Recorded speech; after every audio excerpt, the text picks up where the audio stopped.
السلام عليكم. طبعا قبل كل شيء يا ريت تسوي لايك واشتراك اذا كنت ما مشترك. طبعا حبيت اليوم احكي لكم على انه اليوتيوبر العراقي خاصة مو ملاك. اليوتيوبر عبارة عن شخص كان مثلكم وصاروا له متابعين وحسيتوا انه ملاك. طبعا اغلب اليوتيوبر العراقيين هم تعبانين وفاشلين بالحياة وباليوتيوب وتافهين الى ابعد الحدود. هذا مو معناه شمل الكل، يعني اكو ناس يعني يوتيوبر عراقيين حتى نفتخر بيهم قدام العرب. على العموم اليوم حبيت احكي لكم انه اليوتيوبر مو ملاك، قلت لكم مجرد شخص عادي وصل هالمرحلة صاروا له متابعين بغض النظر انه تافه ولا محتواه حلو، وعلى الاغلب يكون تافه يعني اما لان هو اللي يعني شو يسوون العراقيين وين يروحون، هو هذا الموجود.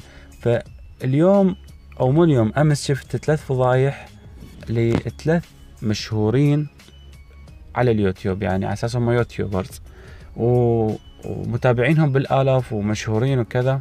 هسه واحد معتهم نعرفه والله، كل ينزل وما ادري شنو، معروف العراقيين يعرفونه، تافه واحد فاسق بس الثنين البقيه صراحه حتى انا انصدمت فيهم، انصدمت بواحد معتهم، الثاني ما ادري يعني ما ارتاح له من الاول. بس هذول الاثنين الناس تعتبرهم يعني هيك مثل الملائكه، واصلا مبتعدين عن السوالف وملتهين بس بالتحشيش وما ادري شنو. وهذول الاثنين مو يشتغلون سوا، يعني كل من عنده قناه. ف شفت فضايح عنهم، وشفت انه زاحفين البنيه والبنيه مجرجرتهم بالحكي وكذا.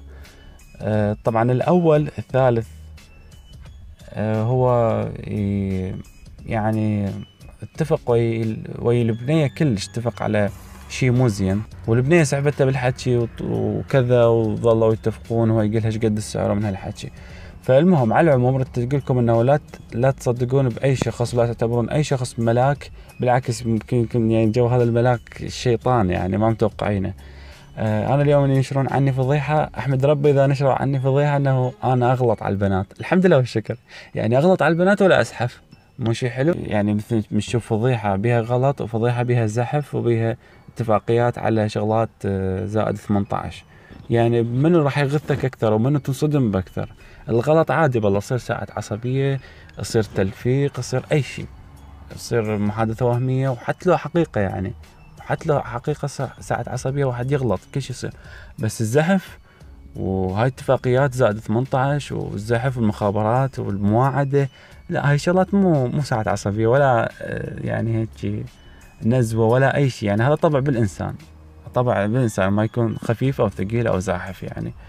على العموم نصيحة لذول اليوتيوبر إذا جاي يسمعوني، ترى يعني اليوتيوبر موجود باليوتيوب، يعني الناس كلها تشوفه، فيشوفك مرات تشوفك ناس مثقفة واصلة مرحلة، ناس من غير ديانات، من دائيين كذا كذا، فانت المفروض تتقبل لبسهم وشكلهم، يعني خاصة البنات. يعني انا عادي يتابعوني ناس هيك، يعني خلينا نقول طبقة راقية وكذا، فانت مو بالضرورة انه تسحب لهم او من يجونك على الخاص يسحبونك بالحكي خلاص تقبل وخلاص. لا يا معود، يعني انت حسب شوي، عندك آلاف المتابعين، وحسب انه يمكن تنفضح، ولا تأمن بسرعة يعني حتى لو تريد تنسق، حتى لو تريد تسحب، حتى لو أي شيء لا تأمن بسرعة، يعني لا تطير روحك هيك على طبق من ذهب للفضايح.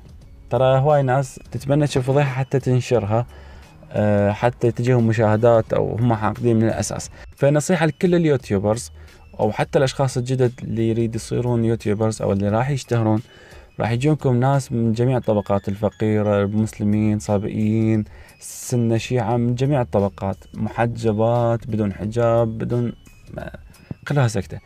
فأنتم تقبلوا الجميع وخلوا أسلوبكم واحد، لأن يعني أنت ما تعرف شيء من هذول الناس، ما تعرف شيء، يعني ما تقدر حتى تصادق أي شخص معتهم إذا ما تتأكد من عنده 100%، حتى لو كان ولد.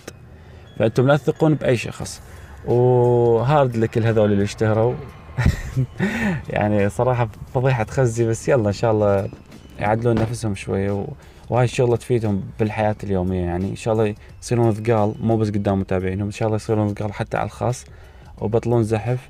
وحتى لو بنية اجت لهم حلوة وكلش وتنشر صورها وفاتحة شعرها وتلبس قصير، إن شاء الله يكون ما تضحك عليهم، إن شاء الله يصيرون ثقال شوية. تحياتي للجميع، بس حبيت أوصل هاي الفكرة انه ماكو يوتيوبر ملاك، بالعكس تلقاه يمكن مرات شيطان، اليوم تشوفونه ملاك، بس يمكن هو بالحقيقة يمكن يشرب، يمكن يدور بنات ومن هالأمور. فنصيحة لا تأمنون بأحد.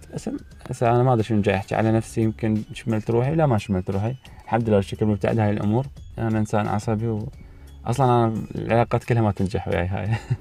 يعني إنسان ما أدري، إنسان غريب شوية، ويمكن ما حد يتقبلني ولا أتقبل أحد. الحمد لله والشكر. وجودكم وياي يفرحني، وما احتاج اصدقاء وما ادري شنو، ما احتاج اسوي صداقات، بالعكس بس احكي وياكم ارتاح.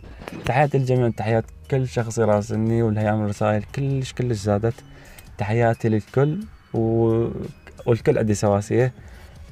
ولا حد يضوج من رد عليه رد بسيطة وفتشي لان غيره هواي دازيلي. ف يعني شوي لا يضوج من هالموضوع. تحياتي للجميع وانا احبكم هواي، والله احبكم. كل الناس اللي يعلقون، اللي يدزوا لي خاص، اللي يسووا لي لايك، اللي يشتركون عندي، احبكم واموت عليكم، وانا بوجودكم استمر. تحياتي لكم، انتظرون فيديوهات جديدة، مع السلامة.